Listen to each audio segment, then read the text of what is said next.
partir. Pour nous, c'est un petit peu le moment de repos. Après l'agitation de la préparation.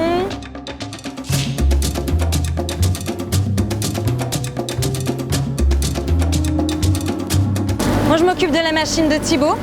Alors Thibaut, c'est mon binôme dans la vie, mon binôme dans le travail et mon binôme de plongée.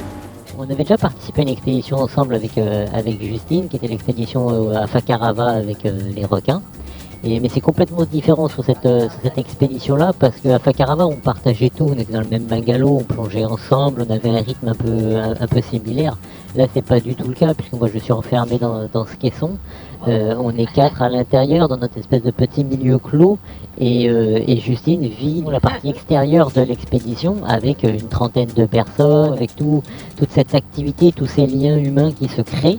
Et nous, on est complètement coupés de ça. Alors à la fois, c'est super frustrant parce qu'on aimerait bien partager ça avec eux. Et à la fois, je serais très curieux à la sortie qu'elle me raconte tout ça et quelque part de revivre sa partie de l'expédition. Il faut savoir que l'intérieur et l'extérieur de la tourelle, c'est deux mondes complètement différents. On va avoir beaucoup de choses à se raconter quand il va sortir.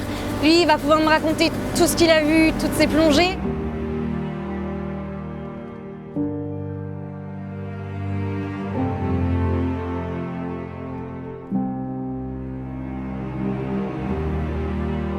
Parfois, on voit un petit peu des images qui sont des rochers, mais on ne voit pas vraiment. On ne peut qu'imaginer.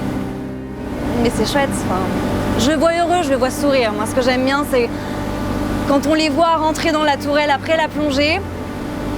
Ils ont des visages parfois un petit peu renfermés parce qu'ils ont eu froid, parce qu'ils sont fatigués.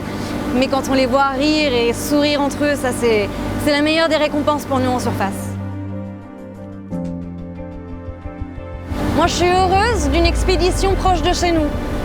Là, on fait un voyage Marseille-Monaco. Nous, on est instructeurs de plongée avec Thibaut. On la vit au quotidien, cette Méditerranée. C'est une beauté qui se mérite. C'est pas une beauté tape à l'œil comme les tropiques, mais il y a quand même des sites absolument incroyables. C'est beau, c'est à mourir de beauté.